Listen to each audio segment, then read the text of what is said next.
जय हिंद बच्चों, स्वागत है आप सभी का आपके अपने क्लास घनश्याम क्लासेस में। अभी हम लोग पढ़ रहे हैं ट्रेंगल, और ट्रेंगल में हम लोगों ने पिछले क्लासेस में 6.8, 6.2 और 6.3 कंप्लीट कर लिया है। उससे रिलेटेड जितने भी थ्योरम थे और एक्सरसाइज से सारे क्वेश्चन को 1 बाय 1 हम लोगों ने सॉल्व कर लिया है। और आज की क्लास में हम लोग करने वाले हैं 6.4 का जो थ्योरम है उसे प्रूव, और उसके बाद हम लोग अगले वीडियो में 6.4 के जितने भी क्वेश्चन है उनको 1 बाय 1 हम लोग सॉल्व करें। तो चलिए आज का क्लास शुरू करते हैं। सबसे पहले ये 6.4 जो थ्योरम है वो कहता क्या है। 6.4 जो थ्योरम है वो क्या कहता है, तो क्या कहता है 6.4 थ्योरम। 6.4 थ्योरम कहता है कि दो समरूप त्रिभुज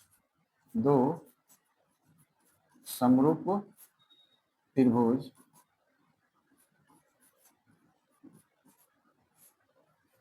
दो समरूप त्रिभुजों के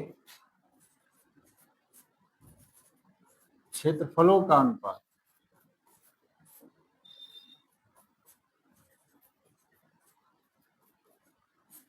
दो समरूप त्रिभुजों के क्षेत्रफलों का अनुपात उनके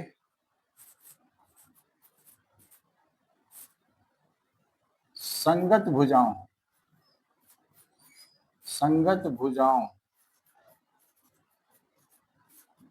के अनुपात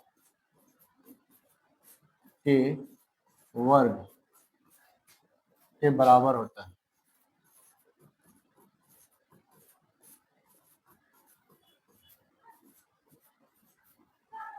ये हमारा 6.4 का ये जो है हमारा थ्योरम है। 6.4 थ्योरम क्या कहता है कि दो समरूप त्रिभुज हो, यदि कोई दो समरूप त्रिभुज हो तो उनका जो क्षेत्रफलों का अनुपात होगा, उनके संगत भुजाओं के अनुपात के वर्ग के बराबर होगा। कैसे होगा इसको समझते हैं।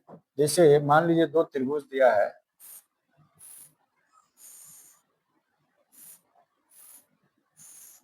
ये हो गया आपका दो त्रिभुज ए बी सी और पी क्यू आर, ये दो त्रिभुज दिया है और इसमें ये बताया जा रहा है कि दोनों के दोनों त्रिभुज क्या है, समरूप है। अगर ये दोनों त्रिभुज समरूप है तो इनके संगत भुजाओं का अनुपात बराबर होगा। लेकिन यहाँ पे ये कह रहा है कि इनके क्षेत्रफलों का अनुपात इनके संगत भुजाओं के अनुपात के बराबर होगा। इसको ऐसे समझते हैं। इसको अगर हमें सॉल्व करना है तो हम पहले क्या लिखेंगे, दिया है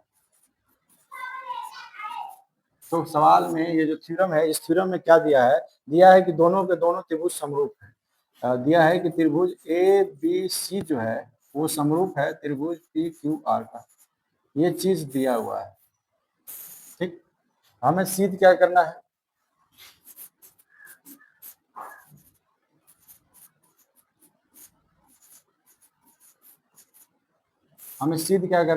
सिद्ध करना है कि एरिया ऑफ त्रिभुज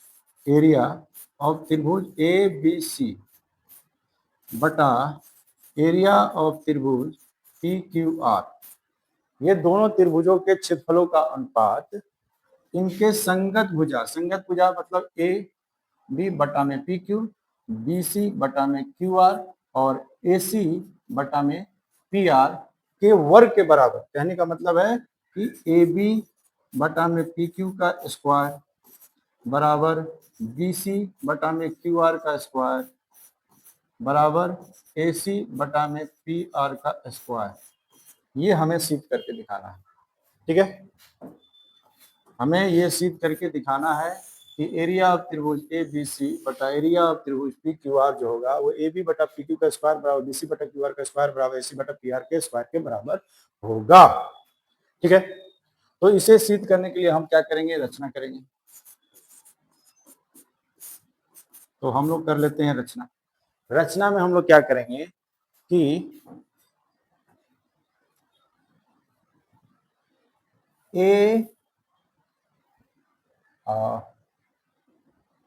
कुछ भी नाम दीजिए, ए बी बी सी पे लंब और पी एम क्यू आर पे लंब खींचेंगे। ठीक है, यानी हम लोग रचना क्या करेंगे, ए डी लंब बी सी तथा पी एम लंब क्यू आर, ये दो रचना हम लोग को करना पड़ेगा। अगर हमें ये सिद्ध करना है तो ठीक है।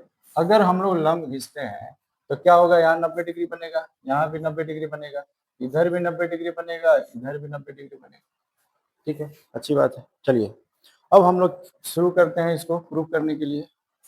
तो हम लोग क्या करेंगे, एरिया ऑफ त्रिभुज ए बी सी अगर हम निकालना चाहते हैं तो क्या निकालना है, किसी भी त्रिभुज का क्षेत्रफल क्या होता है, 1/2 गुना आधार गुना ऊंचाई। तो 1/2 तो हो जाएगा हमारा, आधार हमारा क्या होगा इसका BC, तो आधार BC, और ऊंचाई क्या होगा, तो ऊंचाई हो जाएगा हमारा AD। ठीक, उसी प्रकार बटा में एरिया ऑफ त्रिभुज अगर हम PQR निकालना चाहते हैं तो क्या करना पड़ेगा, तो 1/2 गुने आधार क्या हो जाएगा QR गुने ऊंचाई क्या हो जाएगा, तो PM, तो ये हो गया PM। इन दोनों के क्षेत्रफलों का हमें अनुपात निकालना है, तो ऐसे करना पड़ेगा। ठीक है, अब आप यहाँ ध्यान दीजिए कि ये जो 1/2 है वो 1/2 से कटेगा, हमें क्या मिलेगा यहाँ पे, ध्यान दीजिए। तो हमारे पास बचेगा एरिया ऑफ त्रिभुज ABC बटा एरिया ऑफ त्रिभुज PQR बराबर में बचेगा BC बटा में QR गुना में AD बटा में PM। ये बचेगा कि नहीं बचेगा, बचेगा, एकदम बचेगा। तो इसको हम इक्वेशन 1 कर लेते हैं। ठीक, अब आगे देखते हैं। अब हम क्या करेंगे कि अगर हम BC बटा QR है, AD बटा PM को अगर हम BC बटा QR कर दे तो BC बटा QR का स्क्वायर आ जाएगा, और जब BC बटा QR का स्क्वायर आ जाएगा तो समरूप है, तो इसके सभी क्षेत्रफलों का भुजाओं का अनुपात जो बराबर होता है, तो जब ये होगा तो ये सब भी हो जाएगा।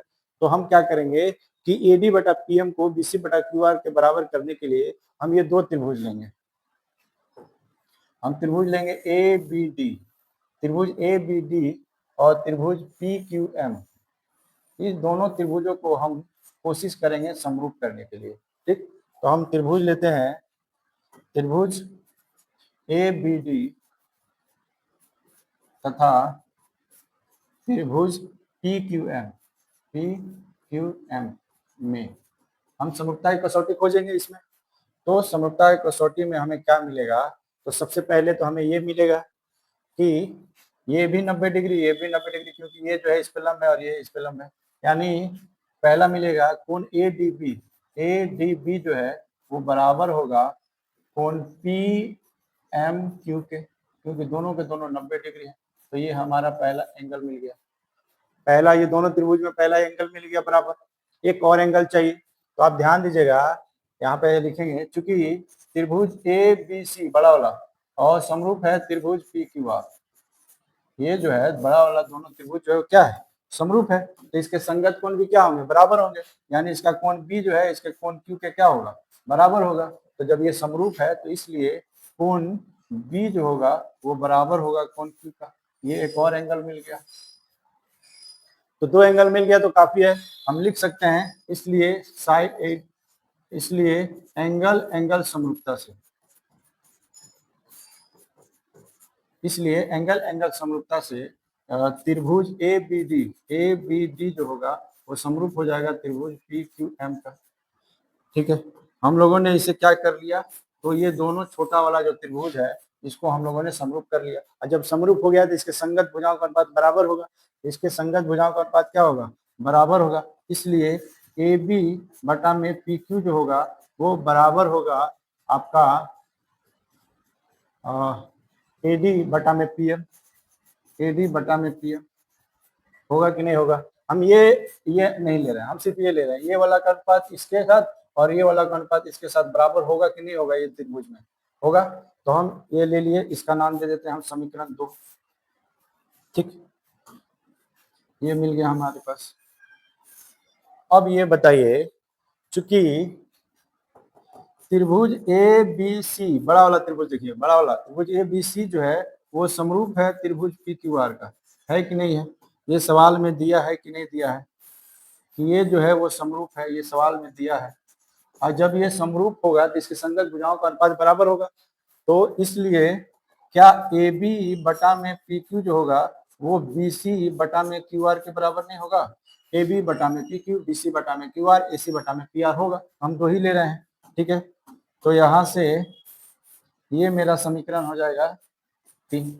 अब ध्यान दीजिएगा, समीकरण 2 और 3 में ध्यान दीजिएगा कि AB बटा PQ जो है AD बटा PM के बराबर है, और यही AB बटा PQ जो है BC बटा QR के बराबर है। तो क्या AD बटा PM और BC बटा QR बराबर नहीं हो जाएगा? हम यहाँ से लिख सकते हैं समीकरण 2 तथा 3 से, समीकरण 2 तथा 3 से आप देखिएगा AB बटा PQ BC बटा QR के बराबर है, और यही AB बटा PQ जो है AD बटा PM के बराबर है। तो AD बटा PM और BC बटा QR क्या हो जाएगा? बराबर हो जाएगा। यानी AD बटा में PM जो होगा वो BC बटा में QR के बराबर हो जाएगा। ये होगा कि नहीं होगा? इसको हम समीकरण 4 दे देते हैं नाम। अब आप ध्यान दीजिएगा कि समीकरण आपका 1 और 4 से, समीकरण 1 और 4 से, इसलिए समीकरण 1 तथा 4 से ये जो AD बटा PM है उसके जगह पे हम BC बटा QR नहीं लिख सकते हैं? एरिया ऑफ त्रिभुज ABC बटा में एरिया ऑफ त्रिभुज PQR, ये दोनों त्रिभुज क्षेत्रफलों का अनुपात यहाँ पे जो दिया है BC बटा में QR गुना में हम AD बटा PM की जगह पे, AD बटा PM की जगह पे हम BC बटा QR नहीं रख सकते हैं? BC बटा में QR। तो यहाँ से क्या हो जाएगा, क्या मिलेगा हम लोगों को? देखिए, इसलिए एरिया ऑफ त्रिभुज ABC जो होगा बटा में एरिया ऑफ त्रिभुज PQR क्या हो जाएगा? BC बटा QR का स्क्वायर हो जाएगा। BC बटा QR का क्या हो जाएगा? स्क्वायर हो जाएगा। इसको समीकरण हम दे देते हैं 5। ठीक, अब बताइए, चूंकि त्रिभुज ABC जो है वो समरूप है त्रिभुज PQR का, ये तो सवाल में दिया है, फिर में दिया है। अगर ये समरूप है तो इसके सभी संगत भुजाओं का अनुपात क्या होगा? बराबर होगा। इसलिए AB बटा में PQ बराबर BC बटा में QR बराबर AC बटा में PR होगा कि नहीं होगा? इसको समीकरण 6 नाम दे दीजिए। जब समरूप है तो इसके संगत भुजाओं का अनुपात बराबर होगा। अब यहाँ पे ध्यान दीजिएगा, BC बटा QR की जगह पे हम AB बटा PQ का स्क्वायर भी लिख सकते हैं। उसी तरह BC बटा QR की जगह पे हम AC बटा PR का स्क्वायर भी लिख सकते हैं। यानी इसके जगह पे तीनों हो सकता है। तो हम इस तरह लिख सकते हैं समीकरण 5 और 6 से। इसलिए समीकरण 5 और 6 से, समीकरण 5 और 6 से हम लोग लिख सकते हैं एरिया ऑफ त्रिभुज ABC बटा एरिया ऑफ त्रिभुज PQR बराबर AB बटा में PQ का स्क्वायर बराबर BC बटा में QR का स्क्वायर बराबर AC बटा में PR का स्क्वायर। ये आपका हो गया प्रूफ, जो कि हमें प्रूफ करना था। तो ये हमारा 6.4 जो है थ्योरम आज कंप्लीट होता है, और कल अगले वीडियो में हम लोग 6.4 के जितने भी क्वेश्चंस हैं, लगभग 9 क्वेश्चंस हैं, उसको हम लोग 1 बाय 1 सॉल्व करेंगे, उसको समझने का कोशिश करेंगे। आशा करते हैं आज का वीडियो आपको अच्छा लगा होगा और समझ में भी आया होगा। अगर बढ़िया से समझ में आया है तो आप प्लीज़ कमेंट कीजिए और उसको लाइक कीजिए, ठीक है। अगला वीडियो देखने के लिए हमारे चैनल को सब्सक्राइब कर लीजिए। आज के लिए इतना ही। जय हिंद, जय भारत।